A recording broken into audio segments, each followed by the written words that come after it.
Okay, audio video सब ready? तो आज का क्लास स्टार्ट करते हैं।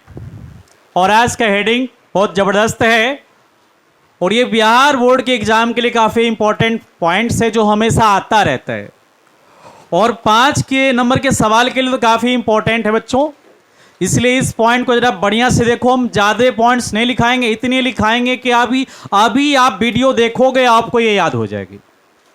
ठीक है? और जो प्रेजेंट में बच्चे बैठे हैं सामने, इनको भी अभी इसी समय ये पॉइंट लगभग आपके पास हो जाएगा, आपके दिमाग में बैठ जाएगा। तो लेट नाउ स्टार्ट करते हैं today's topic. A topic name is difference between eukaryotic and prokaryotic DNA. तो आज का जो हेडिंग का हम हिंदी बता दें इसका, कि आज यूकेरियोटिक और प्रोकैरियोटिक डीएनए के बीच अंतर बताने वाले हैं। क्या बताने वाले हैं? यूकेरियोटिक और प्रोकैरियोटिक डीएनए के बीच अंतर बताने वाले हैं। और मैंने कुछ हिसाब किताब यहां लिखा था, मैं उसे हटा देता हूं। अब मैं आगे बढ़ता हूं आज का। और अगर ये वीडियो आपको अच्छा लगे तो प्लीज मेरे चैनल को जरूर सब्सक्राइब करें।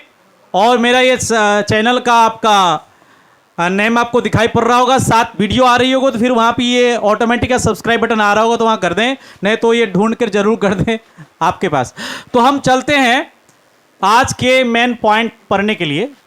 और डिफरेंस हम बताने वाले आज यूकेरियोटिक और प्रोकैरियोटिक डीएनए के बीच में। जैसा कि हमने बताया था, डीएनए किसी भी जीव के लिए एक महत्वपूर्ण पार्ट होता है। खासकर ये आनुवांशिक गुणों को एक जीव से दूसरे जीव में पहुंचाने का कार्य करता है। तो आज जो पॉइंट है उसका पहला थीम जो बताने वाले हैं, नंबर 1, यूकेरियोटिक डीएनए किन जीवों में होता है, प्रोकैरियोटिक डीएनए किन जीवों में होता है, यह हमें जानना है। तो सबसे पहले यूकेरियोटिक जो जीव होते हैं वो अधिकतर मनुष्य जैसे जीव, बड़े कोशिकाओं जिसमें कोशिकाओं संख्या 1 से अधिक हो, कैसे कहलाते हैं? वो यूकेरियोटिक कहलाते हैं। और जिनमें कोशिकाएं एक हो, सिर्फ एक हो, वो कहलाता है प्रोकैरियोटिक डीएनए। क्या कहलाता है? प्रोकैरियोटिक। तो ये तो मेन बात होगी, इन डीएनए के बाद खास बात हो गई। लेकिन हम इसमें चलेंगे अंतर में। तो पहला अंतर ये हो जाएगा कि यूकेरियोटिक जो डीएनए होता है ये कोशिका के केंद्रक के अंदर होता है। कहां होता है बेटा? कोशिका के केंद्रक के अंदर होता है या इनके कोशिकांग में होता है। क्या होता है? इनके कोशिकांग में होता है। लेकिन प्रोकैरियोटिक डीएनए जो होता है वो कोशिका द्रव्य में होता है। कहां होता है? कोशिका द्रव्य में। तो पहला अंतर आप लोग फटाफट लिखें, 1 नंबर। यह डीएनए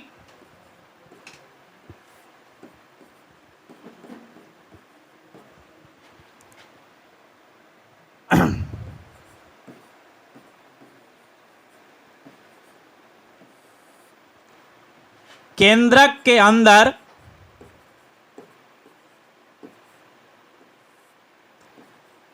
या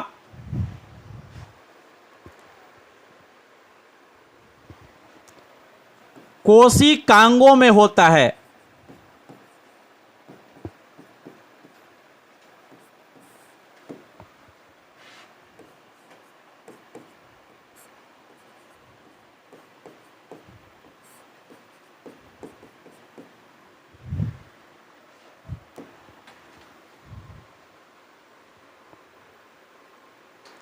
लिख लिया बेटा?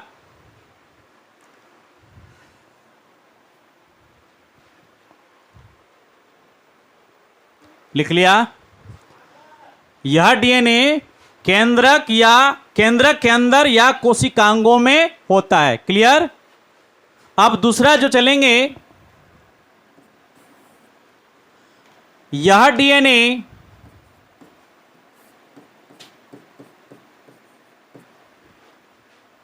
कोशिका द्रव्य में होता है।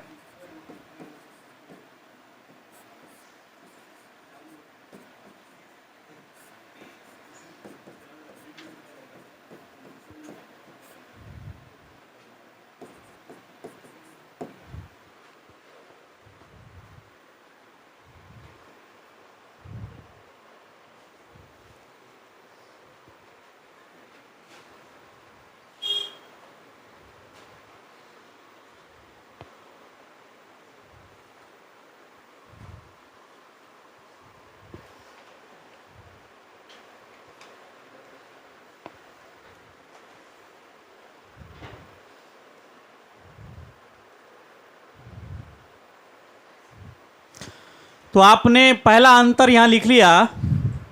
पहला अंतर हमने लिखाया कि यह डीएनए केंद्रक के अंदर या कोशिकांगों में होता है, और हमने दूसरा इसका लिखा कि यह डीएनए कोशिका द्रव्य में होता है।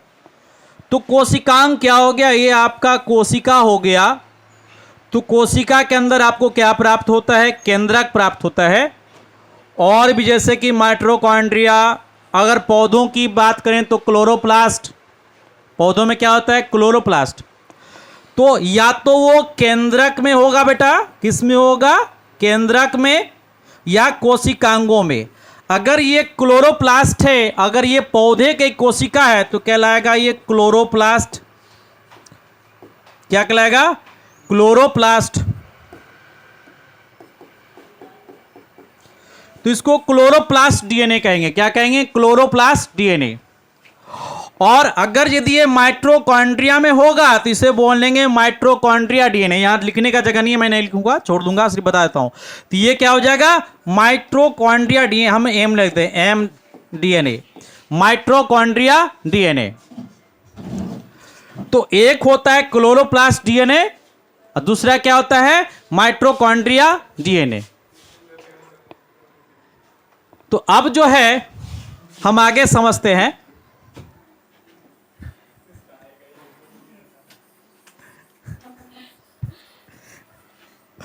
बोलो, अभी हम क्लास रिकॉर्डिंग कर रहे हैं बेटा। जा, ले जाओ इसको,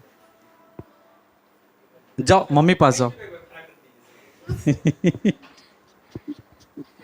जा बेटा, ये देखिए मेरी बेटी। जा, अब हो गया, जा आप जा। ऑनलाइन वीडियो में तू आ गई बेटा, अब जा, अब तो आगे वीडियो में देख लेना, ऑनलाइन वीडियो में आ गई, जा। अब वीडियो हमको यहां से कट लगाना पड़ेगा, डाल देंगे। तो हमने बताया कि यहां एक आकृति हमने बनाया था, हमने उसको हटा दिया, फिर से हम लिखाते हैं आकृति को। तो ये जो डीएनए होता है यूकेरियोटिक में, अगर केंद्रक में हो तो उसे क्या बोलेंगे? केंद्रक के अंदर डीएनए, इसको बोलते हैं न्यूक्लियर डीएनए। क्या बोलते हैं बेटा इसको? न्यूक्लियर डीएनए, क्योंकि ये केंद्रक के अंदर है, न्यूक्लियर डीएनए। और दूसरा जो इन कोशिकांगों के अंदर, इसे क्लोरोप्लास्ट के अंदर क्लोरोप्लास्ट डीएनए, और अगर यदि माइटोकॉन्ड्रिया के अंदर उसे क्या बोलेंगे? Mitochondria DNA. ठीक है ना? तो हम कह सकते हैं कि ये जो प्रोकैरियोटिक डीएनए है ना, ये दो प्रकार का होता है। कितने प्रकार के? दो प्रकार के। एक होता है न्यूक्लियर डीएनए, जो कि न्यूक्लियर के अंदर हो, और दूसरा कहलाता है आपका कोशिकांग डीएनए, जो कोशिका के अंगों के अंदर हो। कोशिका के अंग कौन कौन से हैं? तो बेटा कोशिका के बहुत सारे अंग है। राइबोसोम है, राइबोसोम है, माइटोकॉन्ड्रिया है ना, और लाइसोसोम है, मीसोसोम है, बहुत सारे हैं। तो इनमें से जो केंद्रक रखने वाले कोशिकांग है, कोशिका के अंग है, जैसे हमारे बॉडी में, मानव शरीर में बहुत सारे अंग है ना, वैसे कोशिका के अंग है। कौन कौन से अंग है? तो राइबोसोम है, तो माइटोकॉन्ड्रिया है, पौधों में क्लोरोप्लास्ट है। तो ये डीएनए इनके अंदर प्राप्त होता है ना। तो एक हो गया आपका न्यूक्लियर डीएनए, दूसरा क्या हो गया? कोशिकांग डीएनए, जो डीएनए केंद्रक के अंदर नहीं है, विभिन्न कोशिकाओं के अंदर है। तो यहां पर हमारा दूसरा पॉइंट बन जाता है। तो हम यहां लिख लेते हैं उस दूसरे पॉइंट को कि यह डीएनए दो प्रकार के होते हैं। क्या होते हैं? दो प्रकार के होते हैं। लिखेंगे नंबर 2, यह डीएनए दो प्रकार के होते हैं। Number 1,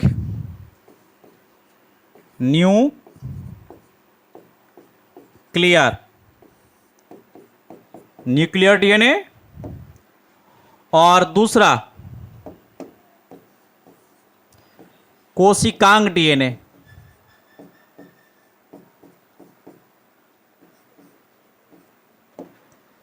कोशिकांग DNA.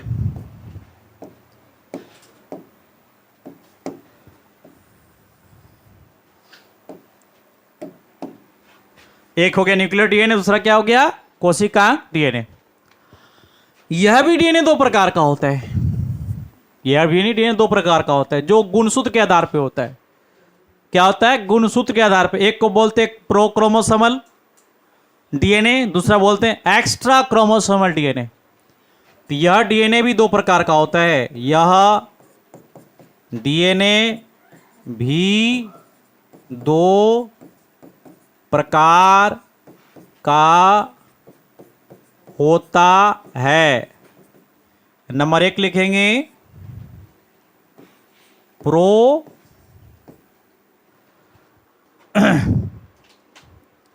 प्रोकोसोमल, प्रोकोसोमल डीएनए, इसको ए लिख दीजिए। नंबर बी एक्स्ट्रा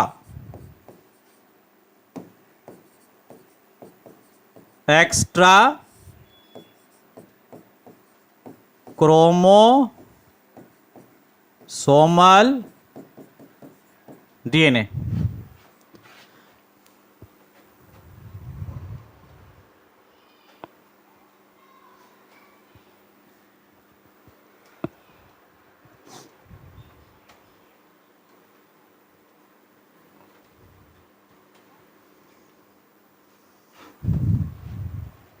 अब इन दोनों को हम थोड़ा फिगर बना के आपको अच्छा से एक बार फिर से दिखा देता हूं। मान लो कि ये मेरी कोई कोशिका हो गई, इस कोशिका में केंद्रक तो होगा ही होगा, क्लियर है, और साथ में एक्स्ट्रा भी उसके अंग होंगे कोशिका के। तो ये आपका हो गया केंद्रक,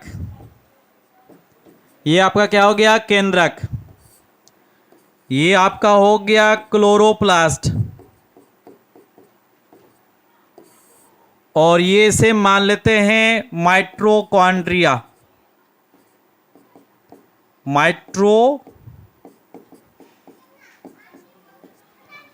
माइटोकॉन्ड्रिया। अब देखो बेटा, इसमें ये डीएनए का जो प्रकार हो गया, जो डीएनए न्यूक्लियस के अंदर है, इस न्यूक्लियस को बोलते हैं केंद्रक, अंग्रेजी में, हिंदी में उसे केंद्रक, अंग्रेजी में न्यूक्लियस। तो यानी न्यूक्लियर डीएनए यानी केंद्रक डीएनए, जो केंद्रक के अंदर है केंद्रक हो गया, और जो कोशिकांगों के अंदर है उसे क्या बोलेंगे कोशिकांग डीएनए, जो कि क्लोरोप्लास्ट डीएनए या माइटोकॉन्ड्रिया डीएनए कहलाया। अब ठीक है, अब बात करते हैं कि ये कोशिका द्रव डीएनए कौन है। अब ये देखो, इस कोशिका के चारों तरफ ये कोशिका द्रव्य हो गया, ये क्या हो गया बेटा कोशिका द्रव्य। अगर इसमें कोई डीएनए प्राप्त हो रहा है जो किसी कोशिकांग के अंदर नहीं है, सिर्फ नॉर्मल द्रव में तैर रहा है, लिक्विड में तैर रहा है, वैसे हम उसको क्या कहेंगे प्रोकैरियोटिक डीएनए कहेंगे। क्या कहेंगे प्रोकैरियोटिक। वो द्रव में सिर्फ तैर रहा है, वो कोशिका के अंदर नहीं है, मतलब कोशिका के अंदर ही है लेकिन कोशिकांगों के अंदर नहीं है, या फिर केंद्रक के अंदर वो नहीं है। क्लियर है? तो ये क्या कहलाएगा प्रोकैरियोटिक डीएनए। अब ये डीएनए दो प्रकार का हो गया, ये डीएनए दो प्रकार का, एक को बोलते हैं प्रोक्रोमोसोमल, दूसरा बोलते हैं एक्स्ट्रा क्रोमोसोमल। प्रोक्रोमोसोमल कौन सा हो गया? तो जो सूक्ष्म जीव होते हैं, जैसे कि मान लो बेटा बैक्टीरिया, जीवाणु, ये कैसे है सूक्ष्म जीव है, ये प्रोकैरियोटिक होते हैं, इसलिए इसको क्या बोलते हैं प्रोक्रोमोसोमल डीएनए। क्या बोलते हैं इसको प्रोकोसोमल डीएनए, ठीक है ना। तो ये भी क्या होंगे, ये इसी द्रव में तैरेंगे। ये होते क्या है, इसी गुणसूत्र के खंड होते हैं, इसी गुणसूत्र के खंड होते हैं जो टूट कर कहां जाते हैं द्रव में आ जाते हैं। कहां जाते हैं द्रव। और ये बड़ा खतरनाक होता है ये डीएनए, ये जो वायरस होता है ना उनको बड़ा ये मददगार होता है, वायरस को शरीर में बढ़ाता है। ये प्रोक्रोमोसोमल डीएनए और एक्स्ट्रा क्रोमोसोमल दोनों का ही काम है वायरस को बढ़ाना, इसलिए ये बड़ा खतरनाक डीएनए कहा जाता है इसको, ठीक है। तो जो छोटे बैक्टीरिया होते हैं उनमें कौन सा होता है प्रोक्रोमोसोमल डीएनए। क्या होता है बेटा प्रोक्रोमोसोमल। बहुत सारे बैक्टीरिया हमारे शरीर में बीमारी पैदा करते हैं ना बैक्टीरिया, है ना, फफूंदी, जिसको आपने कवक भी देखा होगा, फंगी, ये भी इसमें भी प्रोक्रोमोसोमल डीएनए होता है। तो खैर प्रोक्रोमोसोमल डीएनए क्या हो गया, कोशिका द्रव में तैरने वाला डीएनए क्या हो गया, प्रोक्रोमोसोमल। हमने यहां लिखा दिया है कोशिका द्रव में होता है। और एक्स्ट्रा क्रोमोसोम क्या, जो कि यूकेरियोटिक जैसे जीव होते हैं, यूकेरियोटिक नहीं होते, यूकेरियोटिक जैसे जीव होते हैं, इसमें एक्स्ट्रा क्रोमोसोम होता है। क्या होता है, एक्स्ट्रा क्रोमोसोम, इसलिए इसको क्या बोलते हैं, एक्स्ट्रा क्रोमोसोमल डीएनए। हमें लगता है ये दोनों पॉइंट आपको मक्खन हो गया होगा, कोई डाउट इसमें, समझ में आ गया। तो ये डीएनए कहां होता है, केंद्रक के अंदर या कोशिकाओं के अंदर, कोशिकांगों के अंदर होता है। कहां होता है, केंद्रक के अंदर या फिर कोशिकांगों के अंदर। और ये कहां होता है, तो कोशिका द्रव में होता है। ये दो प्रकार के होते हैं, न्यूक्लियर डीएनए और कोशिकांग डीएनए। ये भी दो प्रकार के होते हैं, प्रोक्रोमोसोमल डीएनए और एक्स्ट्रा क्रोमोसोमल डीएनए। इसमें कोई डाउट नहीं। हम लोग अब चलेंगे अगले पॉइंट। क्या आपने इसे नोट कर लिया, नोट कर लिया है। चलिए हम आगे चलते हैं अगले पॉइंट को जानने के लिए। और 3 नंबर पॉइंट हम लोग यहां लिखते हैं अब। थर्ड नंबर पॉइंट, 30 होगा ना, थर्ड नंबर पॉइंट।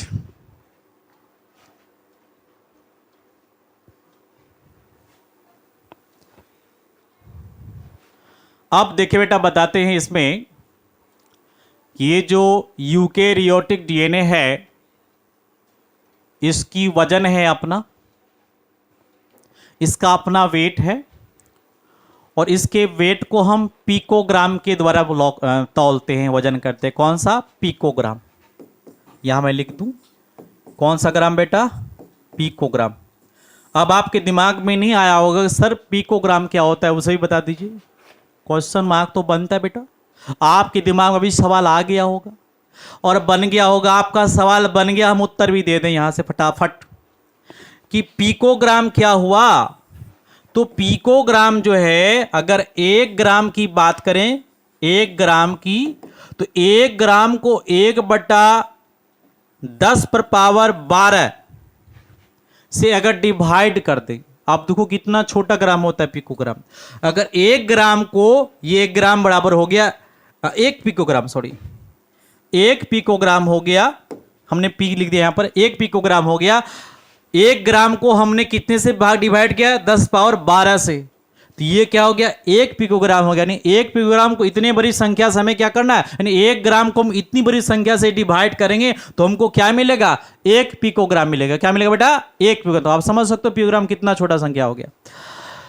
तो ये 1 पिकोग्राम से ये जो डीएनए होता है उसकी मात्रा थोड़ी अधिक प्राप्त होती है। तो ये यूकेरियोटिक डीएनए की मात्रा क्या होती है, 1 पिकोग्राम से अधिक होती है। लेकिन प्रोकैरियोटिक डीएनए का जो वजन होता है, जो मात्रा होता है, वो 1 पिकोग्राम से क्या होता है, कम होता है। क्या होता है, कम होता है। तो अब हम लोग लिखेंगे, इसको मैं नीचे कर लेता हूं। अब इसमें लिखेंगे डीएनए की, इसकी यानी इसकी मात्रा लिखा है ऐसे, इसकी मात्रा, इसकी मात्रा 1 पिकोग्राम से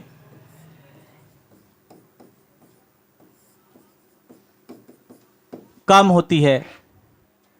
इसकी मात्रा 1 पिकोग्राम से कम होती है। और इसमें क्या लिखोगे, और सॉरी 1 पिकोग्राम से ज्यादा होती है ना, ज्यादा करना बेटा, इसमें लिखना इसकी मात्रा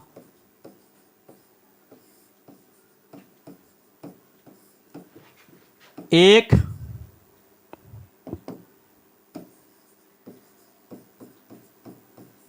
पिकोग्राम से कम होती है। इसकी मात्रा 1 पिकोग्राम से अधिक होती है, ज्यादा होती है। इसकी मात्रा 1 पिकोग्राम से कम होती है। ठीक है। अब इसमें बात करते हैं डुप्लेक्स की। डुप्लेक्स मतलब हेलिक्स होता है, जो डीएनए का हेलिक्स, जिसे डुप्लेक्स कहते हैं। तो आप ये यूकेरियोटिक डीएनए जो होता है वो इस प्रकार से बनता है बेटा, ध्यान से देखना।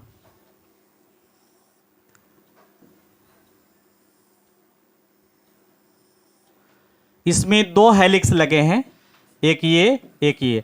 अगर ये 3 डॉट से यहाँ चालू हुआ तो हमने बताया था ये इस प्रकार से होता हुआ जाएगा और ये किस में खत्म होगा, 5 डॉट में। और अगर ये 5 डॉट से शुरू हुआ है तो कहाँ जा खत्म होगा, 3 डॉट में। तो 3 डॉट टू 5 डॉट इसकी दिशा होती है, हमने आपको कल बताया था कि नहीं बताया था, बोलो। और दूसरी क्या होती है, 5 डॉट से 3 डॉट की तरफ इसकी दिशा होती है, ठीक है ना, बहुत अच्छी बात है।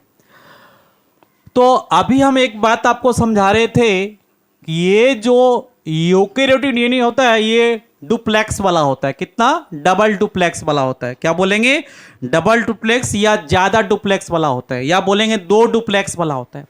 लेकिन ये जो डीएनए होता है ये सिंगल डुप्लेक्स, अकेला डुप्लेक्स, एक ही डुप्लेक्स में होता है, इस प्रकार से। और इसमें डबल डुप्लेक्स होते हैं।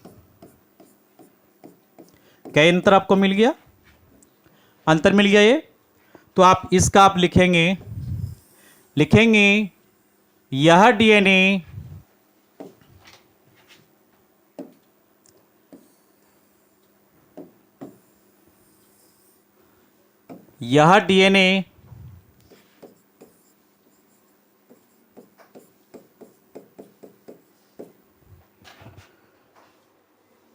दो डुप्लेक्स वाला होता है, 2 डुप्लेक्स वाला होता है।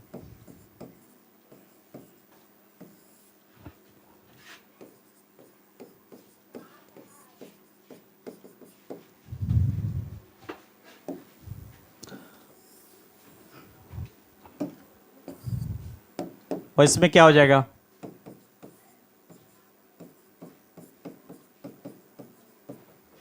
यह डीएनए एकल डुप्लेक्स वाला होता है।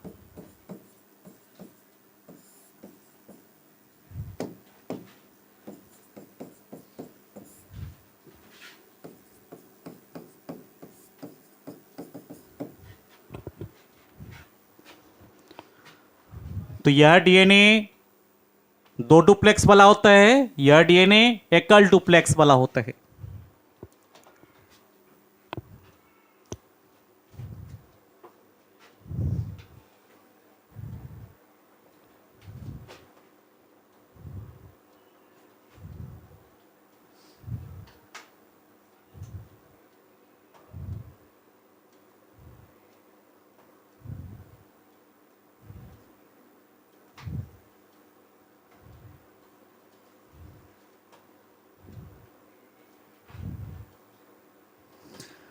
अब हम आते हैं अगले पॉइंट पे, जिसका 5 नंबर पॉइंट हो जाएगा।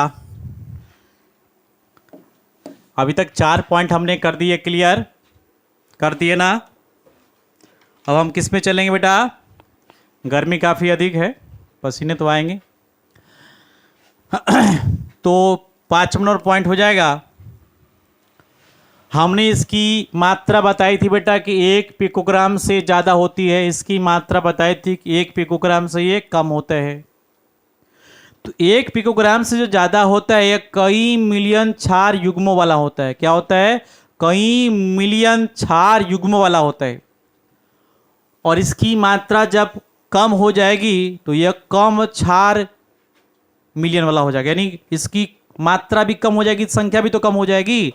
इसकी मात्रा ज़्यादा, संख्या भी तो ज़्यादा होगा।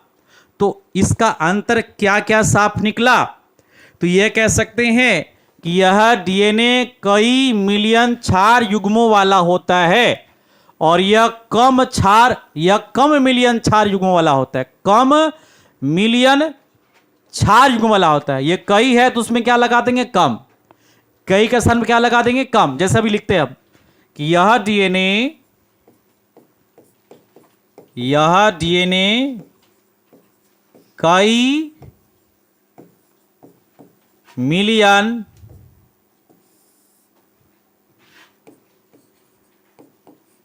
क्षार युग्मों वाला होता है। बस आपको क्या करना है, जहां कई है ना वहां क्या लगा देना, कम। क्या लगा था ना, कम। तो यह डीएनए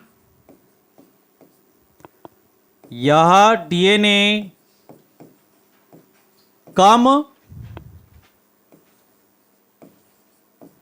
मिलियन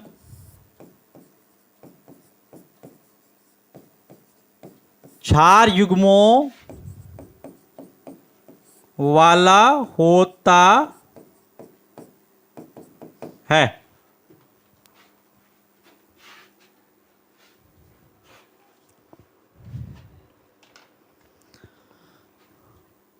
तो एक बार हम सारे पॉइंट्स को रिवाइज करना चाहेंगे। तो हमने पहला पॉइंट जो बताया था, आपका क्या बताया था? पहला पॉइंट ये था कि यूकेरियोटिक जो डीएनए है या तो केंद्रक में प्राप्त होता है या कोशिकांगों में प्राप्त होता है। क्लियर बात है। और इसमें आपको बताया था यह कोशिका द्रव्य में प्राप्त होता है। Is that clear? दूसरा जो हमने देखा था, यूकेरियोटिक डीएनए जो होता है वो दो प्रकार के होते हैं।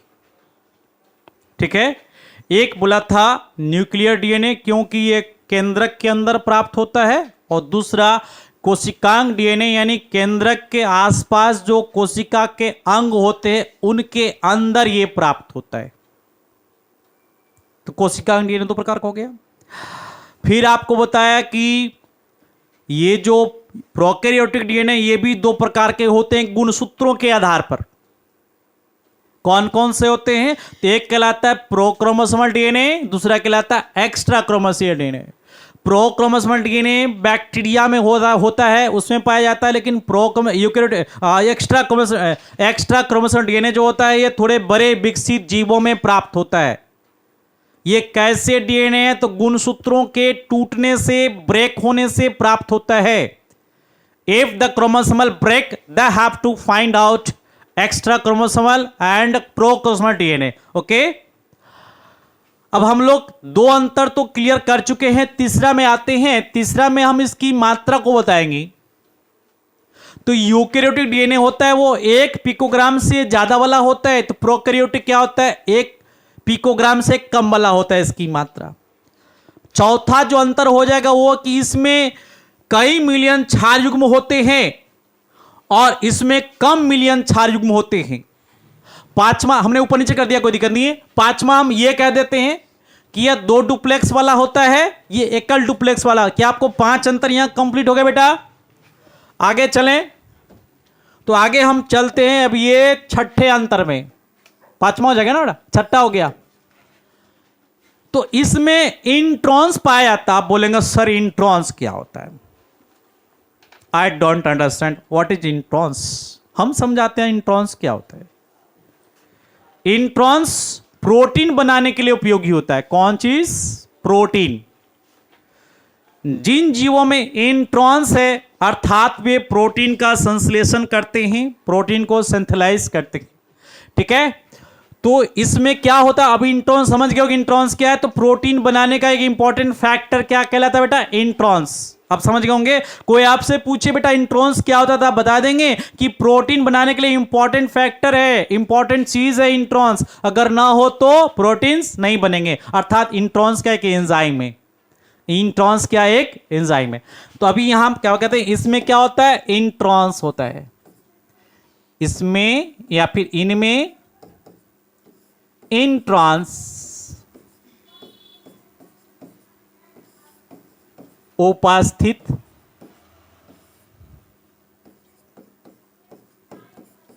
होते हैं, लेकिन इसमें इंट्रॉन्स नहीं होता है। तो क्या बोलेंगे? इसमें इंट्रॉन्स उपस्थित नहीं होते, इनमें इंट्रॉन्स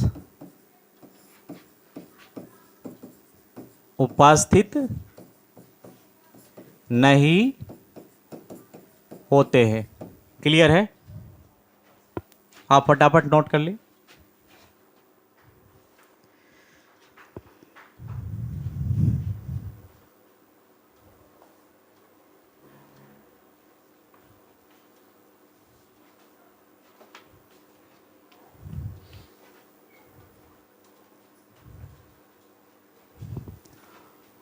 और एक अंतिम अंतर आपको हम बता देते हैं, इसके बाद ये टॉपिक यहां समाप्त हो जाएगी।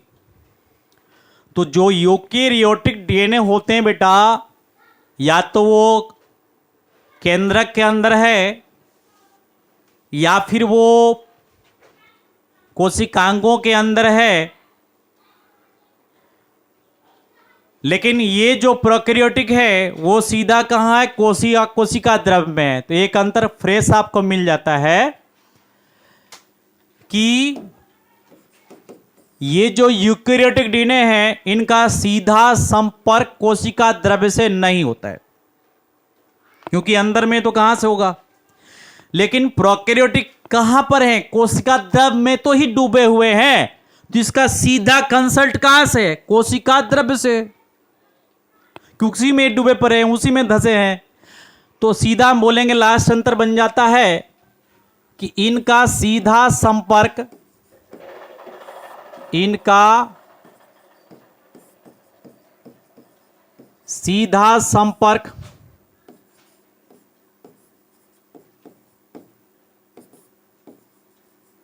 कोशिका द्रव्य से नहीं होता है। और इसमें लिखेंगे इनका सीधा संपर्क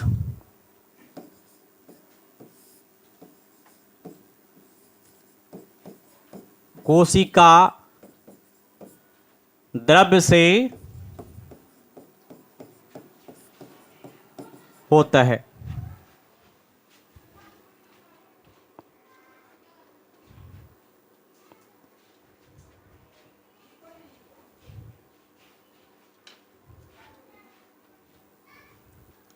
ठीक है,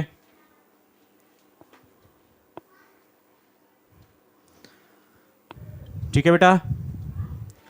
तो इस तरह से हमने आज आपको ये टोटल 7 अंतर बता दिए हैं यूकेरियोटिक डीएनए और प्रोकैरियोटिक डीएनए में। और हमें आशा है कि आपको ये वीडियो अवश्य पसंद आई होगी। तो आगे ऐसे वीडियो आते रहेंगे, हमारा चैनल यूं ही चलता रहे। तो इसके लिए आप प्लीज़ हमें सब्सक्राइब कर दें और आने वाली वीडियो को भी देखते रहें। और ये वीडियो देखने के लिए आपको बहुत बहुत धन्यवाद। तो मिलते हैं फिर अगले वीडियो में। तो डियर स्टूडेंट, अगले स्टूडेंट में फिर हम लोग बात करते हैं, अगली पढ़ाई करते हैं। आज तक के लिए इतना ही। जय हिंद, जय भारत।